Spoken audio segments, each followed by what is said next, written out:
नमस्कार दोस्तों, मैं मक्खन गोयल आप सभी का स्वागत करता हूं आपके अपने आईटी स्टडी के यूट्यूब चैनल पे, जहां आपको आईटी संबंधी संपूर्ण जानकारी मिलेगी। आईटी का संपूर्ण syllabus, IT update, exam update, result update, admission update, trade update, संपूर्ण जानकारी आपको एक ही चैनल पे मिलेगी। अगर आप चैनल पे नए हैं तो चैनल को सब्सक्राइब करें, वीडियो को लाइक शेयर करें, और अगर हमसे व्हाट्सएप और टेलीग्राम से जुड़ना चाहते हैं तो डिस्क्रिप्शन में दिए गए लिंक से आप हमें व्हाट्सएप और टेलीग्राम से जुड़ सकते हैं। आज का अपना टॉपिक है इंजीनियरिंग ड्राइंग का, जो आईटीआई की सभी ट्रेड के लिए कॉमन सब्जेक्ट है। और आज का अपना जो टॉपिक रहेगा वो है पार्ट्स ऑफ सर्किल, यानी जो एक वृत्त होता है उस वृत्त के भाग कौन कौन से होते हैं। इसी क्रम में अपन अपना आगे बढ़ेंगे। Parts of circle seat number अपना 5 होएगा। मैं आशा करता हूँ विद्यार्थियों आप सभी साथ साथ में अपनी सीट भी कंप्लीट कर रहे होंगे, तभी जाके आप एक अच्छे अंक प्राप्त कर सकेंगे और साफ सुथरी ड्राइंग भी बना सकेंगे। इसी क्रम में अपन आगे बढ़ेंगे। पार्ट्स ऑफ सर्किल, तो देखिए सबसे पहले आप सभी को पता है वृत्त, यानी जो आपकी गोलाकार आकृति होती है उसे अपन वृत्त के नाम से जानते हैं। तो इसमें कौन कौन से भाग होंगे, तो सबसे पहले मैं एक डायग्राम के द्वारा आपको बता दूं, फिर अपन सबका अलग अलग वर्णन भी देखेंगे। तो देखिए सबसे पहले अपन देखेंगे सेंटर, यानी इसका मध्य बिंदु। फिर आगे आपकी रेडियस, यानी सेंटर से परिधि की दूरी आपकी रेडियस कहलाएगी। कार्ड, या जिसे अपन जीवा कहते हैं, यानी परिधि पर दो बिंदुओं के मध्य की दूरी। डायमीटर, यानी परिधि के दो मध्य बिंदुओं की दूरी, लेकिन वो रेखा आपके सेंटर से होके गुजर रही होगी। आर्क, यानी जिसे अपन चाप कहते हैं परिधि पर। सेमी सर्कल, यानी सर्किल का आधा भाग।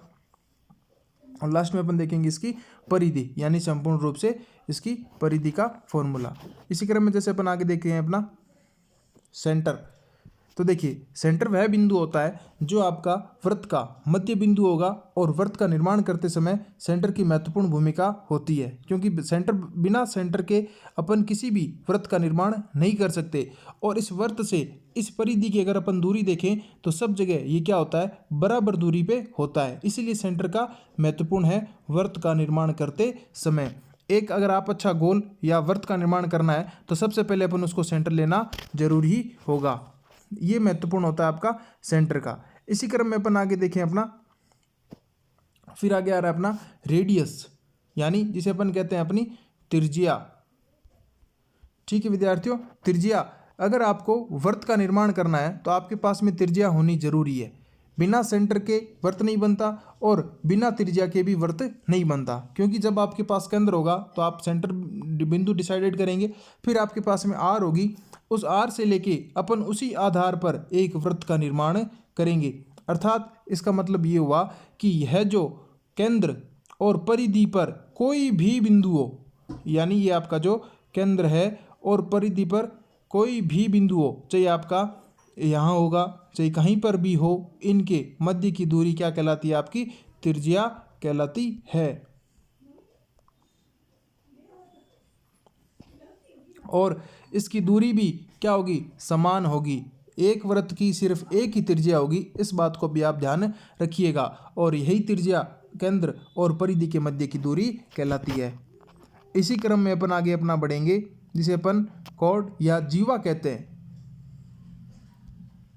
जीवा, जीवा का मतलब ये हुआ परिधि पर स्थित दो बिंदुओं की दूरी, यानी जैसे आप किसी वृत्त का निर्माण कर रहे हैं और इसमें कहीं दो बिंदु मैंने ले लिए और ये दो बिंदुओं को आपस में मिलाने पर जो रेखा प्राप्त होगी वो मेरी क्या कहलाएगी, जीवा कहलाएगी। इसके लिए एक शर्त है, वह बिंदु सेंटर से होकर नहीं जाना चाहिए, यानी वह किससे नहीं हो, आपका केंद्र से इस तरीके से नहीं होना चाहिए। यानी अगर कोई बिंदु या जो परिधि पर दो स्थित बिंदु है उनको मिलाने वाली रेखा अगर आपके केंद्र से होकर जाती है तो वो आपकी जीवा नहीं होगी, इस बात का आप ध्यान रखिएगा। लेकिन हाँ, अन्य कोई भी दो बिंदु हो उनको मिलाने वाली रेखा क्या कहलाएगी, आपकी जीवा कहलाती है। इसी क्रम में अपन देखें डायामीटर, जैसे अभी ये पहले थोड़ी देर पहले अपनी जीवा से साथ ही बात किया था, यानी परिधि पर स्थित दो बिंदुओं को मिलाने वाली रेखा जो केंद्र से होके जाती है, जीवा नहीं होती, तो वो क्या होगी, आपकी डायामीटर, या जिसे अपन क्या कहते हैं, व्यास कहते हैं। वो क्या होता है, परिधि, यानी जो आपकी रेडियस होती है यानी त्रिज्या होती है, इसका क्या होगा, हमेशा दुगुना होगा। क्योंकि अपन को पता है ये सेंटर बिंदु अपना लिया, तो देखिए इसकी एक तरफ बिंदु से आर और इस तरफ भी क्या होगा, आर, तो आर और आर क्या हो जाएगा, 2r, यानी आर का दुगुना त्रिज्या का दुगुना हमेशा क्या होता है, डायामीटर, या जिसे अपन क्या कहते हैं, व्यास कहते हैं। तो डायामीटर की सरल परिभाषा होगी, वृत्त की परिधि पर स्थित वह दो बिंदु जिनसे मिलाने वाली रेखा केंद्र से होके जाती है, आपके लिए क्या कहलाएगी, डायामीटर कहलाती है। इसी क्रम में अपन आगे बैठेंगे आर्क, या जिसे अपन कहते हैं चाप।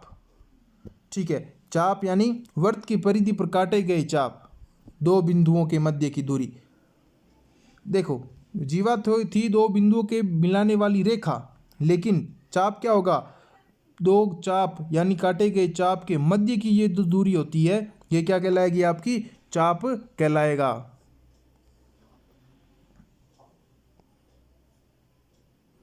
आगे अपन देखें अपना सेमी सर्कल, यानी वृत्त का आधा भाग क्या कहलाता है, सेमी सर्कल कहलाता है। यानी वृत्त यानी त्रिज्या और डायमीटर यानी डायमीटर का एक तरफ का भाग अर्ध सर्कल कहलाएगा। चाहिए आप जो डार्क कर रखा है वो मान लीजिए, और चाहिए रंगीन कर रखा है वो मान लीजिए। ये क्या होगा, आपका सेमी सर्कल होगा, अर्थात एक डायमीटर वृत्त को दो बराबर भागों में बांटने का कार्य करता है। इसी क्रम में अपन आगे बढ़ेंगे अपना, तो होगा अपना परिधि। तो देखिए परिधि यानी वृत्त के बाहर ये जो घेरा होगा ये क्या कहलाता है, परिधि कहलाता है। और इस परिधि ज्ञात करने का फॉर्मूला होता है 2πr, यानी r का मान आपके पास में होगा केंद्र और परिधि के मध्य की दूरी आपके पास में होगी r, ये कहलाती है आपकी परिधि। इसी क्रम में अपना आगे देखिए,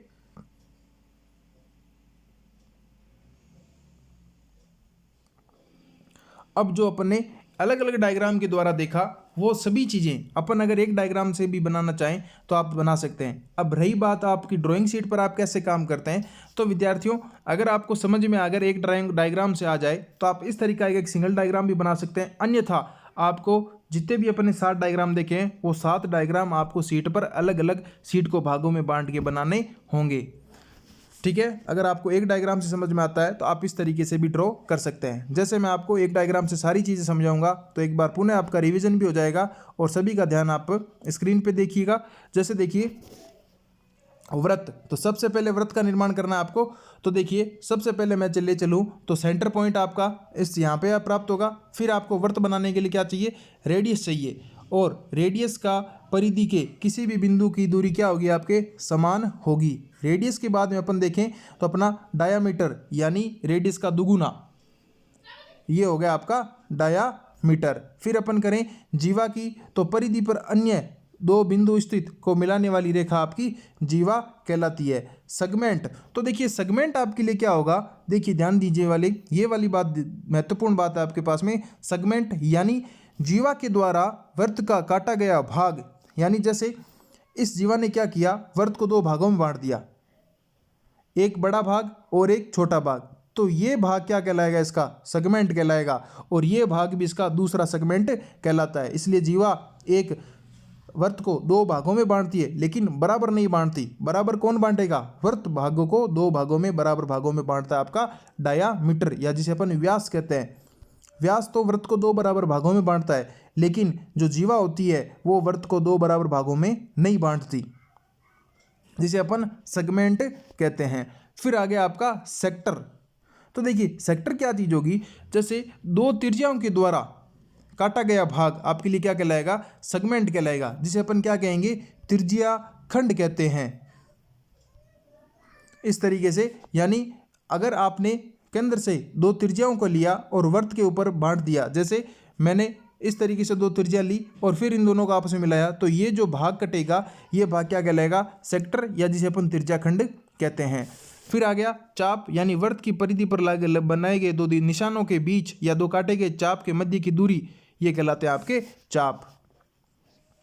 ये था विद्यार्थियों आज का अपना टॉपिक, वृत्त के विभिन्न भाग, और जिसमें अपन ने देखा वृत्त का निर्माण सबसे पहले केंद्र की सहायता से होता है। फिर अपन ने देखी त्रिज्या, फिर त्रिज्या का दुगुना रेडियस, फिर अपन ने देखी जीवा, फिर अपन ने देखा त्रिज्या खंड, फिर अपन ने देखा सेगमेंट, और फिर अपन ने देखा चाप।